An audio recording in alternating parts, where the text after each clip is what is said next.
जो last class में हमने पढ़ लिया था डीबीएमएस में, वो थोड़ा सा हमने यूसेज पढ़ लिया था। डीबीएमएस क्या होता है उसको पढ़ लिया था, कैसे वर्क करता है, किस किस चीज़ों के लिए वर्क करता है, ये सब चीज़ें हमने डीबीएमएस के लिए देख लिया था इन द प्रीवियस क्लास। आज जो हम लोग स्टार्ट करेंगे, ठीक है, उसके आगे की चीज़ें हम लोग पढ़ेंगे, जहाँ पे हम लोग थोड़ा बुक के कॉन्सेप्ट्स को देख लेते हैं कि बुक में क्या क्या हमारा बताया गया। तो बेसिकली यहाँ पे जो पहला हमारा टॉपिक है बुक में जो है नीड फॉर अ डेटाबेस, यानी डेटाबेस का क्या नीड है, यानी डेटा स्टोर करने का, डेटा को साथ रखने का, सिमिलर डेटा को स्टोर करके रखने का एक साथ, उसका हमारा क्या जरूरत है। The need of the database across in the early 1960s in a response to traditional file system. In the file processing system, the data is stored in the form of files and a number of application programs are written by the programmer to add. ना होता क्या था कि एक programmer को लिखने के लिए फाइल सिस्टम में बहुत ही ज़्यादा नीड होती थी, बहुत सारी चीज़ों की, बहुत सारा टाइम उसमें लगता था। और जिससे मान लीजिए अगर आपको फाइल सिस्टम में, फॉर एग्जांपल फाइल सिस्टम का एक एग्जांपल हो सकता है हमारा एक्सेल।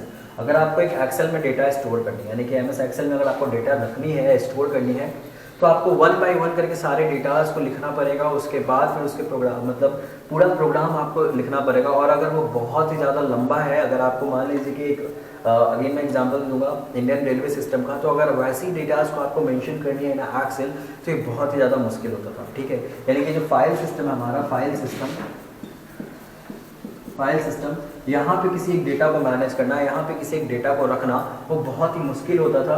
बहुत ही, अगर बड़े डेटा है हमारे पास, बहुत ही ह्यूज डेटा है, बहुत सारी इंफॉर्मेशन है, तो आपको एक फाइल सिस्टम में रखना काफ़ी ज़्यादा मुश्किलों वाला होता था। फाइल सिस्टम में इसको स्टोर करके रखना, उसके बाद इसकी एक तो फाइल सिस्टम जो है ना वो बहुत ज़्यादा साइज देता था, यानी कि इसकी साइज़ बहुत बड़ी थी, साइज़ बहुत ज़्यादा बड़ी थी। अगर फाइल सिस्टम का बात किया जाए तो इसकी साइज़ काफ़ी लेंदी हो जाती थी as in the comparison with the DBMS database, ठीक है। तो पहले ये बात तो गई हमारी कि फाइल सिस्टम जो है ना बहुत ही ज़्यादा एक बड़ा स्टोरेज कैरी करता था। दूसरा, फाइल सिस्टम उतना ज़्यादा रिलायबल नहीं था, ठीक है। फाइल सिस्टम में करप्ट होने के चांसेस बहुत ज़्यादा थे, वो बहुत ही ज़्यादा रिलायबल नहीं था, और डुप्लीकेसी बहुत ज़्यादा होती थी, यानी कि डेटा जो है ना वो डुप्लीकेट हो जाता था।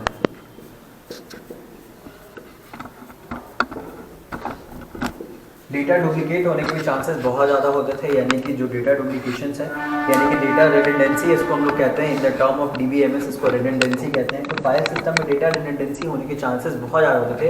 एक ही टाइप का फाइल बार बार हमारा स्टोरेज ले सकता था। जैसे मान लीजिए आपने एक फाइल में बना दिया, अगर आप बैंक के एक ओनर या फिर बैंक पे आप काम कर रहे हो, तो वहाँ पे आपने एक फाइल बना दिया एमएस एक्सेल के फॉर्म पे फाइल, ठीक है, राम के नाम से। और अगेन बहुत बार ऐसा होता था कि आपने इस अगर डेटा को दूसरे जगह पे भी स्टोर किया तो वापस से वो एक नए फाइल में बन के आ जाता था, जहाँ पे जो डेटा है हमारा वो डुप्लीकेट हो जाता था, यानी कि डुप्लीकेट यानी बार बार फॉर्म हो सकता था। और ऐसे मल्टीपल डेटा एक ही तरीके के आपको देखने को मिल सकते थे फाइल सिस्टम में। जैसे कि आपने एक ही डेटा को अगर बार बार दो अलग अलग लोकेशन पे स्टोर करवा दिया, तो वो दो अलग अलग नए डेटा के फॉर्म पे कन्वर्ट हो जाता था, और फाइल सिस्टम में एक वापस से डेटा का डुप्लीकेसी करता था, यानी कि बार बार डेटा जो है ना वो अलग हो जाता था। एक इनकंसिस्टेंसी नाम का टर्म है। इनकंसिस्टेंसी मतलब क्या होता था कि जो फाइल सिस्टम में है ना हमारा वो इनकंसिस्टेंट होता था। मान लीजिए आपने जैसे राम के बारे में, आप एक बैंक में काम कर रहे हो और आपने राम के बारे में दे दिया कि इसकी जो सैलरी है वो 50,000 है, ठीक है, ये 50,000 है। हमने एक डेटा बनाई जहाँ पे राम के बारे में मैंने और ज़्यादा डिटेल प्रोवाइड करते हुए कहा कि Ram has the salary of 50,000 in a month, आप इस तरीके से बताते हो। लेकिन मान लीजिए आपका फिर ये वैल्यू बाद में होकर चेंज हो जाती है, सैलरी सबकी एक नहीं रहती ना, आगे जाकर घटते बढ़ते रहती है, तो उस तरीके से वापस इसकी सैलरी चेंज हो गई। और क्योंकि यहाँ पे मल्टीपल लोकेशन है हमारा, आपने इसको एक जगह पे, आपको याद रहा आपने डेटा जब बनाई तो आपने एक जगह पे इसकी डेटा में चेंज कर दिया कि अब इसकी जो सैलरी है वो 55,000 हो गई है, ठीक है। तो जैसे हमने देखा कि यहाँ पे डेटा जो हमारी वो चेंज हुई, ठीक है, डेटा के बारे में जो इन्फॉर्मेशन है वो चेंज हुआ। तो पहले राम ने 50,000 अर्न करना था, अब वो राम जो है उसकी डेटा चेंज होकर 55,000 की हो गई उसकी सैलरी। तो जब हम लोग ये करेंगे ना तो फाइल सिस्टम में एरर क्या होता था कि मान लीजिए एक जो हमारा राम नाम का जो भी डेटा है वो मल्टीपल लोकेशन में स्टोर है, 2 जगह पे या 3 जगह पे 4 जगह पे अलग अलग जगह पे स्टोर्ड है। पर जब हमने उसकी वैल्यू चेंज करी, जब उसमें हमने कुछ डेटा में चेंज लाया, मैनिपुलेट किया, इसके डेटा को एडिट किया, क्रिएट किया नए फॉर्म पे या अल्टर किया, तो यहाँ पे क्या हो गया ना सिचुएशन कि हमारे एक जगह पे हमको याद था कि मैंने इस जगह वाले फाइल लोकेशन में हमने राम के बारे में डाला है और मैंने यहाँ पे जाकर चेंज कर दिया। पर इसके जो डुप्लीकेशन है हमारे राम के, ठीक है, डेटा के, वो मेरे वही के वही रहेंगे। यानी कि यहाँ पे जो है ना अभी राम की वैल्यू 50,000 ही रहेगी, यहाँ पे भी जो राम है वो 50,000 के ही अर्निंग पे रहेगा। अब इससे हुआ क्या कि जब आप दोबारा राम के बारे में कभी सर्च करोगे कि राम की आखिर कितनी सैलरी है, तो ये हमेशा एरर सा दिखेगा, क्योंकि एक जगह पे आपकी राम की जो मेन सैलरी थी आपने दिखा दी वहां पे कि इंक्रीमेंट हो गई 55,000 हो गई, पर बाकी की जगह पे जो डुप्लीकेट डुप्लीकेशंस हो रखे हैं डेटा की, वहां पे आपको 50,000 ही सैलरीज रह रही है। तो जिसके वजह से दिक्कत क्या होगा ना आपको कि सैलरी आपकी पता नहीं चलेगी, सैलरी जो है हमारी, ठीक है, वो अलग अलग वैल्यूज लोकेट करने लगेगी, अलग अलग तरीके के वैल्यूज दिखाने लग जाएगी, क्योंकि हमने सैलरी जो है ना वो हमारी डिफर हो गई और हमने एक ही स्पेस पे एक ही लोकेशन पे उसको चेंज किया था, एक ही लोकेशन पे हमने उसके वैल्यू को ऑरिजिनेट किया, उसके वैल्यू को डिफर किया, ठीक है, एक ही जगह पे हमने उसके वैल्यू को चेंज किया, जिसकी वजह से दिक्कत क्या हो गया कि फाइल जो था ना, फाइल सिस्टम हमारा वो ढंग से वर्क करना बंद कर दिया, क्योंकि जब दोबारा आप उस वैल्यू को सर्च करिएगा कि राम की अर्निंग क्या है, तो एक जगह पे राम की अर्निंग 55,000 है, बाकी की जगह पे उसकी अर्निंग 50,000 है, तो डेटा हमारा अपडेट ही नहीं होता था फाइल सिस्टम पे मल्टीपल लोकेशन के लिए। तो ये बहुत बड़ी एक दिक्कत आती थी, ठीक है। उसके बाद भी और प्रॉब्लम क्या थी कि इसके पास सिक्योरिटी नहीं थी, फाइल सिस्टम में एक सिक्योर सिस्टम नहीं था, ठीक है, ये एक तरीके का सिक्योर नहीं था। सिक्योरिटी कहने का मतलब क्या हो गया यहाँ से, सिक्योर कहने का मतलब मान लीजिए अभी आप, जैसे कि मैं वापस से एक ही एग्जांपल दे रहा हूँ आप लोगों को, बिकॉज हम लोग को बहुत बड़ी ये एग्जांपल्स, हर एक सोर्स ऑफ एग्जांपल के लिए हमारा इंडियन रेलवे सिस्टम इनफ है। अब जैसे होता क्या है कि इंडियन रेलवे सिस्टम जब आप सर्व करते हो, आप घर बैठे जब अपनी चीजें सर्च करते हो, अपने जो भी आपको डेटा चाहिए, इन्फॉर्मेशन चाहिए आपको IRCTC ऐप से, तो आप सर्च करते हैं घर बैठ के और उस पर आप देखते हैं कि हाँ आपको ट्रेन नंबर इतना है, आपने अपने ट्रेन नंबर को डाला, आपका डिटेल आ गया, आप उसके बारे में देखते हैं। पर जो IRCTC जो हमारा पूरा का पूरा DBM है, जो डेटाबेस है उसका, जो पूरा एक रिलेशनल डेटा है उसका, वो क्या है कि IRCTC में कितनी ट्रेन है, उसमें कितने एम्प्लॉय हैं, कितने वर्कर हैं, किसकी क्या सैलरी है, ये सब कुछ उसी डेटाबेस के अंदर है। पर क्या हमें वो दिख पाता है? नहीं दिख पाता, वो हमारे लिए इनविजुअल है। हमें बस क्या दिखता है कि हमें दिखता है उस ट्रेन का नाम दिखता है, उस ट्रेन की टाइमिंग दिखती है, उस ट्रेन का लोकेशन या स्टॉपेज, यही सब दिखता है। क्या हमें किसी भी वहां के एम्प्लॉय की सैलरी दिखती है? नहीं। तो ये हमारा एक सिक्योर फॉर्म प्रोवाइड करता है DBMS। तो ये भी एक जरूरत था DBMS को रखने का, डेटाबेस को रखने का, बिकॉज फाइल सिस्टम हमारी इतनी सिक्योरिटीज नहीं देता था। इसमें बहुत तो सिक्योरिटी क्या होती थी, तो किसी का मान लीजिए जितना भी डेटा और इन्फॉर्मेशन है, किसी कॉन्फिडेंशियल इन्फॉर्मेशन, वो कैसे सिक्योरिटी अगर आप इस जगह पे रखोगे तो कैसे सिक्योरिटी देगा, एक वीक सिक्योरिटी देता था। जैसे कहने का मतलब इसमें बहुत ज्यादा, तो आप सिर्फ एक पासवर्ड डाल सकते हो और पासवर्ड को बाईपास करना बहुत ही ज्यादा इजी है आज के दिन पे, ठीक है, पासवर्ड को आप आसानी से बाईपास कर लेते हो। पर इस तरीके की सिक्योरिटी जो विजिबल ही नहीं हो आपको, जो चीजें आपको दिखाई नहीं दे, आप उसको कैसे ही बाईपास करोगे।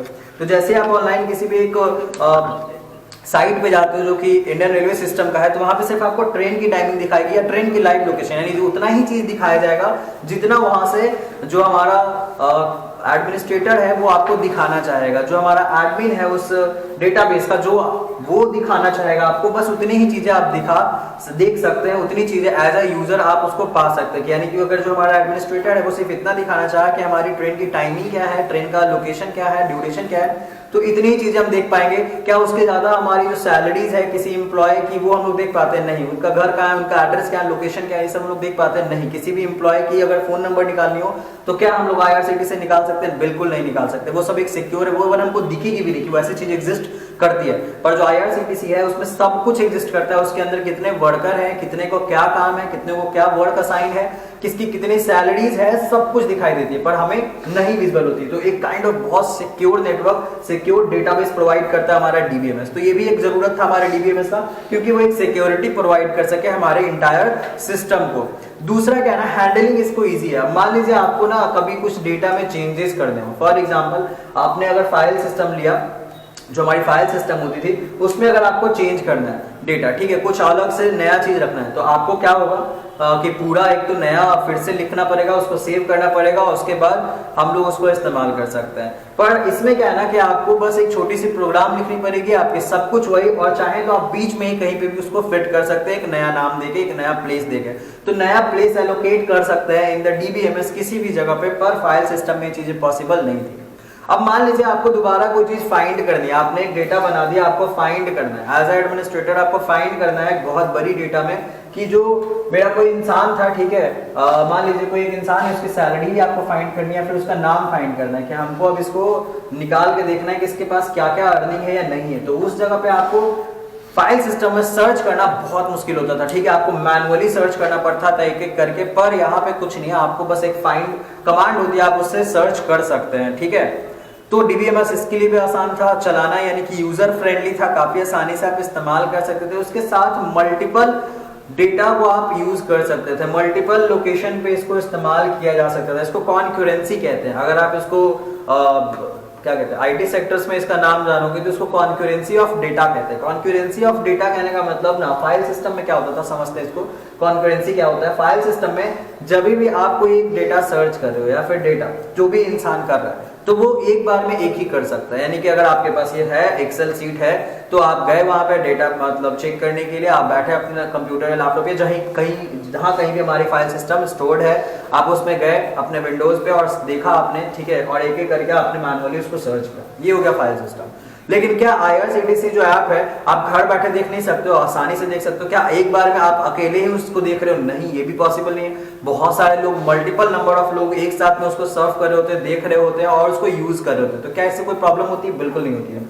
तो DBMS इसलिए भी हमारा अच्छा था, इसलिए भी हमको ज्यादा रिलायबल लगा, बिकॉज इसमें मल्टीपल यूजर्स एक बार में अपना काम कर सकते हैं। मल्टीपल यूजर्स घर बैठे अपने सारे काम को परफॉर्म कर सकते हैं। जो भी आपको डिटेल चाहिए होगी उस डेटाबेस से आपको निकाल सकते हैं घर बैठे, और एक बार में बहुत सारे लोग भी ये कर सकते हैं उसके सर्वर पे। यानी मान लीजिए हमारा ये सर्वर है DBMS, यहाँ पे हमारी डेटा स्टोर्ड है, ठीक है, इसको हम लोग सर्वर कहते हैं, जो कि हमारे नेट पे कनेक्टेड है। आपने एक वहां पे रिक्वेस्ट भेजी एज अ यूजर, आप पहले यूजर है, यूजर 1, ठीक है, और आपने यहाँ पे इसके नेटवर्क पे आपको डिटेल जानना था किसी ट्रेन के बारे में। तो आपने एक लिंक जो था, आपने जो भी आप लिंक से खोलते हो IRCTC, that is called the link of connection, वो हमारा कनेक्ट करता है इस सर्वर से और कनेक्ट करता है, और इन्फॉर्मेशन जो भी आपको चाहिए होगी वो आप तक दे दी जाती है। उसी सेम टाइम पे हमारा जो यूजर 2 है ना, दूसरा यूजर है, ठीक है, वो भी हमारा ये काम कर रहा होता है और वो भी हमारा लिंक भेजता है सर्वर को, ठीक है, सर्वर हमारा उसका रिस्पॉन्ड करता है उसके लिंक को और फिर उसको इन्फॉर्मेशन जो है वो प्रोवाइड कर देता है। तो ये सर्वर हमारा पूरा DBMS है, जहां पे पूरी IRCTC की डेटा अवेलेबल है, सब कुछ तरीके की डेटा अवेलेबल, पर जितना आपके लिए विजिबल है, जो आपके काम की है, सिर्फ उतना ही एडमिनिस्ट्रेटर के द्वारा एक सिक्योरिटी पर्पस के लिए दी जाती है और सिक्योर रहता है। इसीलिए आपको जितना सिर्फ देखना है बस उतना ही, आपके लायक जो चीजें है बस उतना ही आपको दिखाई जाती है, और एक साथ में मल्टीपल लोग इसको सर्व कर रहे होते हैं, फेच कर रहे होते हैं डेटा को, और इसको हम लोग कहते हैं कॉन्करेंसी ऑफ डेटा। यानी कि DBMS में आसानी से पॉसिबल है कि कहीं भी डेटा हमारे जो बेस है ना, डेटाबेस, वो नेट पे हमारी अवेलेबल है, ठीक है, इंटरनेट पे वो रखी गई है और उस सर्वर से बस आपको कनेक्ट होना है, कनेक्ट होते ही आपको सारा डिटेल उसके बारे में मिल जाएगा। तो ये चीजें होती है, पर फाइल सिस्टम में हमारा ये पॉसिबल नहीं है कि मल्टीपल लोग एक बार में अपने डेटा को फेच कर सके। तो ये चीजें पॉसिबल है हमारी डेटाबेस में, और ये भी एक हमारा नीड था डेटाबेस का कि हम लोग घर बैठे इस DBMS से ही कर दे। मतलब DBMS का ऐसा इस्तेमाल पॉसिबल हुआ, इसलिए घर बैठे लोग इतने अच्छे से रिलायबल फॉर्म पे अपना काम करते हैं, घर बैठे टिकट वगैरह कंफर्म कर लेते हैं, राइट। पर ये फाइल सिस्टम में ऐसा नहीं होता था। ये डेटा शेयरिंग भी नहीं करता, this is also known as data sharing, कि डेटा शेयर हो जाती है हमारी, एक जगह डेटा रखा गया और डेटा को शेयर किया जा रहा है मल्टीपल यूजर्स के बीच में। सो इसको डेटा शेयरिंग के भी पॉइंट्स हम लोग समझ सकते हैं। In the system, all the integrity rules need to be explicitly programmed in all the application program which are using the particular data item. The system also lack the security feature. देखिए यही सब book में भी आपकी लिखी गई है कि सिस्टम के पास सिक्योरिटी फीचर काफी कम थी और डेटा इंटीग्रिटी जैसा कोई भी सिस्टम इसमें फाइल सिस्टम में नहीं था। यानी कि डेटा को एक एक्यूरेट फॉर्म पे रखना, खुद से ही उसको एक्यूरेसी प्रोवाइड करना, ये फाइल सिस्टम की बस की बात नहीं थी। फाइल सिस्टम में ऐसा नहीं हुआ करता था, पर DBMS में ये चीज बताएगी। आगे जब डेटा इंटीग्रिटी पढ़ेंगे उसमें ज्यादा आपको क्लियर होगा कि डेटा इंटीग्रिटी क्या होती है। डेटा इंटीग्रिटी मतलब ये होता है कि आप एक कुछ रूल और रेगुलेशंस लगाते हो, कुछ एक ऐसी लिमिटेशंस लगाते हो चीजों में, ताकि उससे वो एक्यूरेट फॉर्म पे बना रहे, तो उसको हम लोग कहते हैं डेटा इंटीग्रिटी।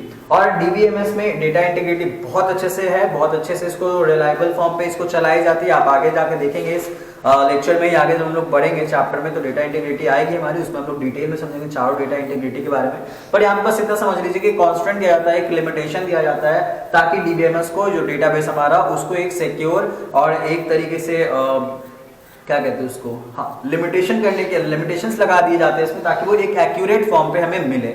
तो इसलिए हम लोग डेटा इंटीग्रिटी भी करना पॉसिबल है एक डेटाबेस के अंदर। फाइल सिस्टम ये चीजें पॉसिबल नहीं थी। तो ये हमने एक कंपैरिजन सॉर्ट ऑफ देखा कि क्या क्या डिफरेंस है हमारे फाइल सिस्टम में और एक DBMS में, और किस लिए हमारा DBMS का जरूरत पड़ा। ठीक है ना, कंपोनेंट्स ऑफ अ DBMS देखा जाए कि क्या क्या चीजें DBMS में इस्तेमाल की जाती हैं या इसमें क्या क्या चीजें फीचर्ड होती हैं। तो DBMS में एक डेटा होता है ना, अगेन मैं डेटा का डेफिनेशन कल आपको बहुत अच्छे से लास्ट क्लास में मैंने प्रोवाइड कर दी थी, तो डेटा के बारे में दोबारा बताने का जरूरत नहीं है। ठीक है, तो डेटा कंपोनेंट्स ऑफ डेटा में हमारी सबसे पहले जो चीज है वो हमारी डेटा है। जो नेक्स्ट हमारा सॉफ्टवेयर, आपको सॉफ्टवेयर बहुत ही जरूरी है एक DBMS को रन करने के लिए, यानी कि आपको कोई सा भी एक सॉफ्टवेयर चाहिए जिससे आप DBMS चला सकते हैं। और ऐसे बहुत सारे मल्टीपल सॉफ्टवेयर्स अवेलेबल है, जैसे MySQL हो गया, Oracle हो गया, MS Access हो गए। तो ये सब जितने भी हमारे सॉफ्टवेयर है वो हमारे स्पेशली डीबीएमएस के लिए बना हुआ है, जहाँ पे आप अपने प्रोग्राम को लिख सकते हैं डीबीएमएस के अंदर। एक हार्डवेयर चाहिए आपको। हार्डवेयर कहने का मतलब जैसे कि कंप्यूटर वगैरह हो गया, जिससे आप कम्युनिकेशंस कर सके, आप उसको मतलब इस्तेमाल कर सके कोई हार्डवेयर डिवाइस पे। तो डिवाइस हम लोग जितने भी होते हैं वो हमारे एक हार्डवेयर पर्पस के लिए होता है। यूजर चाहिए। अब यूजर किसको कहते हैं, जैसे मान लीजिए आपके पास पूरा वो रखा गया है, ठीक है, आपने डीबीएमएस बना दिया, डेटाबेस बना दिया, उसको आपने सर्वर पे डाल दिया, अगर उसको कोई यूज ही नहीं करे तो कोई फायदा है क्या? आईआरसीटीसी ने जब बना दिया डेटाबेस और उसका इस्तेमाल नहीं किया जाए, ठीक है, तो ये कोई मतलब नहीं बनता है। तो अगर आप यूज कर रहे हो उसको तब आप वो एक यूजर कहलाएंगे, ठीक है, और आप फिर यूजर बन के इसको इस्तेमाल कर सकते हैं डीबीएमएस को ना। डीबीएमएस जो है ना वो यूजर के फॉर्म पे, यूजर के तरीके से उसको 3 अलग अलग क्या कहते हैं लेवल्स में बांटा गया है। सबसे पहला हमारा डेटाबेस एडमिनिस्ट्रेशन है। A person who is responsible for managing and establishing the policies of maintenance and handling in the overall database management system is called dBA. तो यहाँ पे एक टर्म दिया गया है डीबीए, ठीक है, डीबीए। डीबीए का मतलब क्या हो गया ना कि जो डेटाबेस एडमिनिस्ट्रेटर है, यानी कि डेटाबेस एडमिनिस्ट्रेटर, यानी जो इसका रूल रेगुलेशन को फिक्स करेगा। मान लीजिए ये डीबीएमएस का एक हमारा डेटाबेस है, ठीक है, ये अगर हमारा एक डेटाबेस है तो इसके ऊपर जितने भी सिक्योरिटी पर्पस या रूल्स वगैरह या कीज या कॉन्स्टेंट्स जो भी लगाई गई हैं वो हमारा एडमिनिस्ट्रेटर लगाएगा। यानी एडमिनिस्ट्रेटर इसको फिक्स करेगा, इसको इसके अंदर चेंजेस देगा कि कितने लोग क्या चीजें सर्व कर सकता है, फेच कर सकते हैं। तो ये सारी जो काम है ना, इसके अंदर जो लिमिटेशंस लगाने की, इसके अंदर मैनेज करने की सारी रिस्पॉन्सिबिलिटीज जो डीबीएमएस की है वो डेटाबेस एडमिनिस्ट्रेटर के पास होती है, वही ये काम को करता है। उसके बाद हमारा application programmer. A people who writes the application or program language to interact and manipulate the database is called the application programmer. अब देखिए इस डेटाबेस को कोई बनाया भी होगा ना, किसी ने बनाया होगा, उसको हम लोग नाम देते हैं एप्लीकेशन प्रोग्रामर का, ठीक है, एप्लीकेशन प्रोग्रामर। इसको तो आप समझेंगे, कोई दिक्कत नहीं है इसमें। अगर किसी ने एक एप्लीकेशन को बना लिया वो हमारा एप्लीकेशन प्रोग्रामर है। उसके बाद एक एंड यूजर होता है, इसको थोड़ा डिटेल में समझते हैं, इसको अच्छे से क्लियर करते हैं। देखिए इसको थोड़ा डिटेल में समझते हैं कि आखिर है क्या, क्योंकि ये समझना बहुत जरूरी है। 3 बेसिक लेवल्स पे ये बटा हुआ है। कोई सा भी एक डीबीएमएस हमारा या जो डेटाबेस है वो 3 लेवल पे बढ़ता है। इसको समझते हैं, तीनों लेवल को समझते हैं। जो सबसे पहला हमारा ये मान लीजिए डेटाबेस है, ठीक है, ये कोई एक डेटाबेस है, ठीक है, स्कूल का या कहीं का भी समझ लीजिए एक डेटाबेस है। इसको देखिए डेटाबेस कैसे कैसे इसको किसी ने पहले तो लिखा होगा, कोई एक प्रोग्रामर होगा जिसने एक डेटाबेस क्रिएट करी होगी, ठीक है, इसको हम लोग नाम देते हैं एप्लीकेशन प्रोग्रामर का, एप्लीकेशन।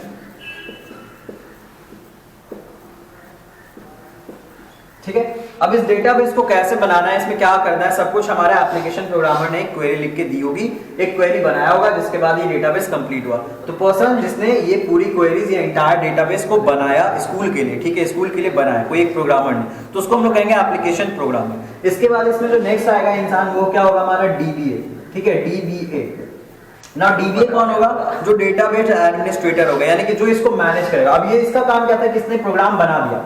अब स्कूल में एक प्रोग्रामर ने प्रोग्राम बना के स्कूल को हैंडओवर कर दिया कि सर ये आपका पूरा प्रोग्राम है, ये ऐसे क्वेरीज लिखी गई हैं, अब आपको जो भी इसमें करना है आप अपने नए रूल रेगुलेशंस, कंस्ट्रेंट्स, लिमिटेशंस को ऐड ऑन कर दीजिए। अब यहाँ पे डीबीए ने क्या किया ना, इसके सारे चीजों को मैनेज किया, क्योंकि अब ये जो डेटाबेस बनाया गया आईआरसीटीसी का, आप मान लीजिए इंडियन रेलवे का, ठीक है, इंडियन रेलवे। अब तो इंडियन रेलवे को कोई एक प्रोग्रामर होगा, ठीक है, जो इस पूरे प्रोग्राम को बनाया होगा, उसके बाद उसके जो एडमिनिस्ट्रेटिव पोस्ट पे होंगे उसको इसने हैंडओवर कर दिया कि सर ये पूरा आपका है, अब आप इसमें जो भी रूल रेगुलेशन चाहें, जो भी कॉन्स्ट्रेंट या जो भी चीजें मैनेज करना चाहें, ये सब आपकी रिस्पॉन्सिबिलिटी है, आप जो चाहे आप इसमें कर सकते हैं। अब डीबी क्या करेगा ना, इसमें कॉन्स्टेंट लगाएगा, यानी लिमिटेशंस लगाएगा, और लिमिटेशन लगा के अब इसको सर्वर पे रखेगा। यानी कि जो लोग मान लीजिए ये इंडियन रेलवे के हैं, तो जो लोग इसके अधिकारी हैं, जो लोग इसमें एम्प्लॉय हैं, ठीक है, जो लोग इसके एम्प्लॉय हैं, उन सबके पास पावर है कि वो विजिट कर, जब वो विजिट करेंगे आईआरसीटीसी तो उनको एक प्रोवाइड की जाएगी की, प्राइमरी की समझिए एक चाबी सा प्रोवाइड किया जाएगा, जिसके थ्रू वो डेटाबेस को एक्सेस कर सके, देख सके। और इन लोगों को क्या दिखेगा, सबका सैलरी वगैरह सब कुछ, मतलब हम लोग से एडवांस फॉर्म पे दिखेगा। किसी का सैलरी देखना है या किसी का वर्क देखना है, किसी का वर्क जो असाइन किया गया, वो सब कुछ इन लोगों को, जो एम्प्लॉय है उनको देख पाएगा। क्यों, क्योंकि डीबीए है हमारा जो डेटाबेस एडमिनिस्ट्रेटर है, उन्होंने ये रूल लगा रखी है कि जितने भी एम्प्लॉय हैं उन लोग को ये सब चीजें दिखनी चाहिए, यानी सिक्योरिटी में वो सब चीजें इनको दिखनी चाहिए, ठीक है। उसके बाद हमारा आता है एंड यूजर, इसको हम लोग नाम देते हैं एंड यूजर। यानी कि हम और आप, अब जब इस IRCTC ऐप को यानी इंडियन रेलवे ऐप को जब आप और हम इस्तेमाल करेंगे तो डीबीए ने बहुत सारी सिक्योरिटीज यहाँ पे लगा रखी होती हैं, जिसके थ्रू हम लोग सिर्फ जो चीजें हमारे लिए चाहिए वही सिर्फ हम लोग देख पाए। यानी ये पूरी डेटाबेस है, इसमें सब कुछ रखा गया है और ये एप्लीकेशन प्रोग्रामर ने बनाया है इसको, ठीक है। जो एप्लीकेशन प्रोग्रामर है बस इसको बना के दे दिया, हैंडओवर कर दिया डेटाबेस एडमिनिस्ट्रेटर को। अब जो डेटाबेस एडमिनिस्ट्रेटर होगा वो पूरा चीज संभालेगा कि किसको कितना कुछ चाहिए, इस डेटा में से सिर्फ उन लोगों को उतना ही प्रोवाइड किया जाए। अगर एम्प्लॉय लोग हैं तो क्या ये भी सब कुछ देख सकते हैं? नहीं, ये भी लोग नहीं देख सकते, क्योंकि जब सब कुछ दे देंगे तो फिर डीबीए क्या करेगा, ठीक है। तो डीबीए ही सब कुछ देख सकता है क्योंकि ये एक एडमिनिस्ट्रेटर है यहाँ पे, यानी यही जो है वो एडमिन समझते हैं ना, ग्रुप वगैरह में आप देखते हैं कि एडमिन ही सब कुछ होता है जो कि क्रिएट करता है और सब कुछ उसको हैंडल करता है। सिमिलरली डीबीए भी वही है कि वो डेटाबेस का एडमिनिस्ट्रेटर, यानी कि वो डेटाबेस को एडमिन करेगा, बताएगा कैसे कैसे क्या करनी, सारे रूल रेगुलेशन फंक्शन यही परफॉर्म करेगा। अब एम्प्लॉय है, इसको इसने थोड़ी सी ज्यादा प्रिविलेज दे रखी है क्योंकि यहाँ का एम्प्लॉय है तो इसको ज्यादा फंक्शन है, इसके पास ज्यादा चीजें हैं, वो एक्सेस कर सकेगा उस डेटाबेस से, हम लोग बहुत कम एक्सेस कर पाएंगे। तो एंड यूजर हम लोग हैं जो लास्टली इस्तेमाल करते हैं अपने यूज के लिए, और हमारे लिए चीजें बहुत लिमिटेड फिक्स की गई होती है, ठीक है। और डीबीए कौन है? डीबीए वो है, ये डेटाबेस, ये जो एम्प्लॉय है वो भी एक एंड यूजर है, एम्प्लॉय भी हमारा एक एंड यूजर ही रहेगा क्योंकि ये भी लास्टली सर्च करता है और इसके लिए भी चीजें फिक्स कर दी गई होती है। तो एम्प्लॉय भी हमारे जैसा एक एंड यूजर हो गया, या हम और आप जो लोकल पर्सन है, ठीक है, जो लोकल पीपल है, जो उस चीज से रिलेटेड नहीं है, जो कॉमन पीपल है, वो सब भी एक एंड यूजर हो गए। तो ये सब एक एंड यूजर है जो कि लास्टली डेटाबेस को बस फेच करते हैं अपने लिए। डीबीए क्या करता है? उस डेटाबेस के सारे सिक्योरिटी वगैरह को मेंशन करता है, रिस्पांसिबिलिटीज इसकी पूरी डीबीए के ऊपर होती है, सारे रूल रेगुलेशन लिमिटेशंस डीबीए लगाता है जो डेटाबेस एडमिनिस्ट्रेटर है। और उससे पहले क्या था हमारा एप्लीकेशन प्रोग्राम, यानी कि वो इंसान जिसने इस पूरे एप्लीकेशन को, इस पूरे स्ट्रक्चर को क्रिएट किया, बनाया और हैंडओवर कर दिया डीबीए के ऊपर। तो ये हमारा 3 फॉर्म पे बढ़ता है हमारा कोई भी एक, अगर डेटाबेस है, कोई भी एक डेटाबेस बना हुआ है तो वो 3 फॉर्म पे 3 हिस्से में होता है। सबसे पहला जो एप्लीकेशन प्रोग्रामर है, यानी कि जिसने एप्लीकेशन बनाई है, जिसने एप्लीकेशन को दिखाया है, इस डीबीएमएस को बनाया है, डेटाबेस को बनाया है। तो उसके बाद डीबीए, जो डीबीए होता है हमारा वो डेटाबेस एडमिनिस्ट्रेटर, यानी कि जो इसको एडमिनिस्ट्रेट करेगा पूरी तरीके से। और लास्टली हम लोग जैसे एक यूजर जो एंड यूजर होते हैं हमारे, तो 3 कैटेगरीज में हमारा डिफाइनेबल होता है यूजर्स। आई होप क्लियर होगा ये।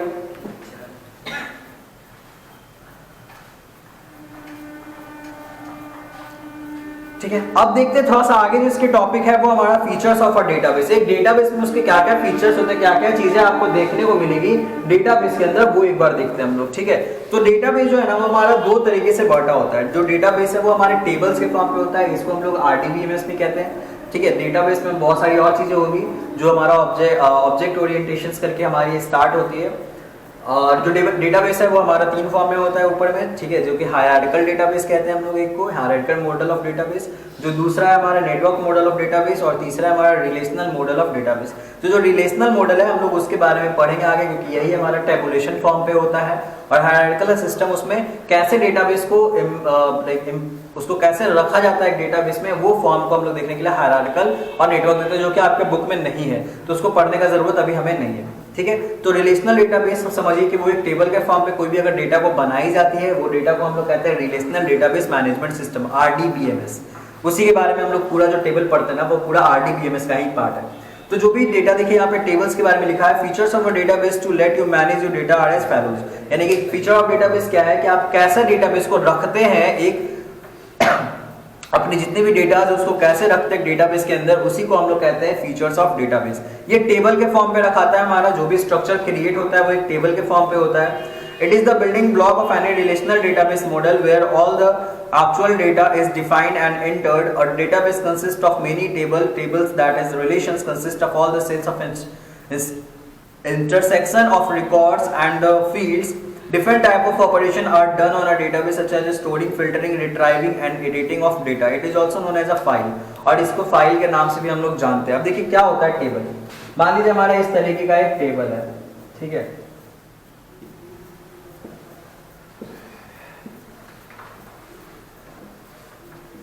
जो पहला टेबल है मान लीजिए हमने नाम दे दिया यहाँ पे सीरियल नंबर, ठीक है, या फिर रोल नंबर, यहाँ पे स्टूडेंट नेम,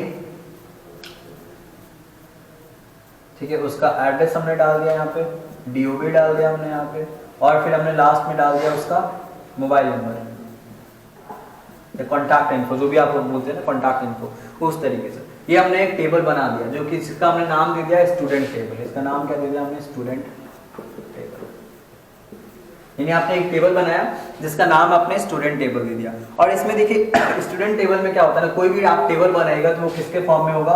रोज के फॉर्म में और कॉलम्स के फॉर्म में। ठीक है, आपका कोई सा भी एक जो डेटा है, मतलब जो रिलेशनल डेटाबेस से बनेगा, जो आप एक इस तरीके के टेबल में बनाओगे, वो आपके दो फॉर्म में बटे होते हैं, एक रोज एक कॉलम के फॉर्म में ये बनता है ना। इसका दूसरा नाम भी होता है, ठीक है, तो कॉलम्स का जो दूसरा नाम है, ये सब हमारे कॉलम्स हो गए। ठीक है, ऐसे जो भी पार्ट्स हैं हमारे, ये सब कॉलम्स हैं, यानी ये और ऐसे ऐसे हमारे कॉलम्स हैं।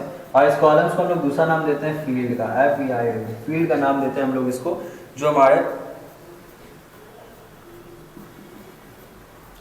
जितने भी कॉलम्स हैं उसको हम लोग दूसरे नामों में फील्ड कहते हैं।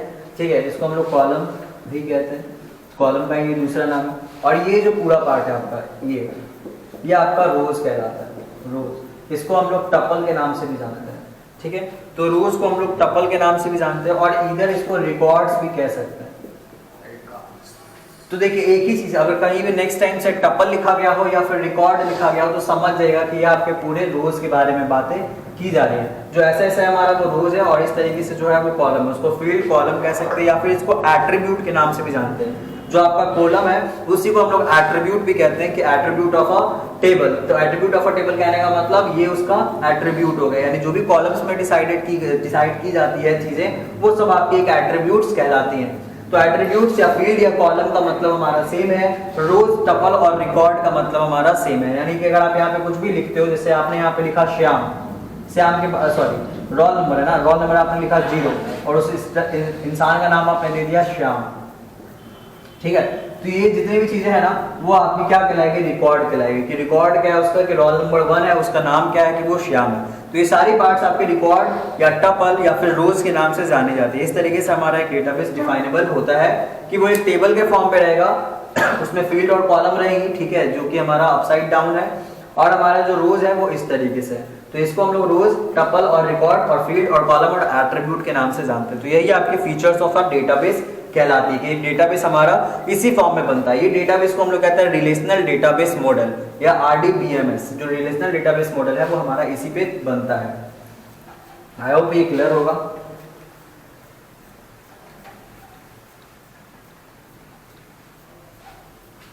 जब आगे बढ़ेंगे हम लोग इसके बारे में और थोड़ा जानते हैं कि क्या क्या और है। तो इसमें लिखा हुआ है क्वेरीज। अब देखिए कोई भी एक डेटाबेस आपको बनाने के लिए, कोई सा भी एक डेटाबेस आपको DBMS के अंदर लिखने के लिए आपको क्वेरीज लिखनी पड़ती हैं। एक छोटा सा कमांड लिखना पड़ता है, जिसके बाद फिर आप उस डेटाबेस को बना सकते हैं प्रॉपर्ली। जब हम लोग इसका प्रैक्टिकल पार्ट में चलेंगे तो हम लोग करके देखेंगे कि कैसे हम लोग एक क्वेरीज लिख सकते हैं SQL के अंदर या फिर ओरेकल के अंदर, कैसे हम लोग उसमें कोई प्रोग्राम सा बना सकते हैं। फॉर्म्स क्या होता है? तो in database a form is a window और a screen that contains forms. Basically हम लोग स्ट्रक्चर को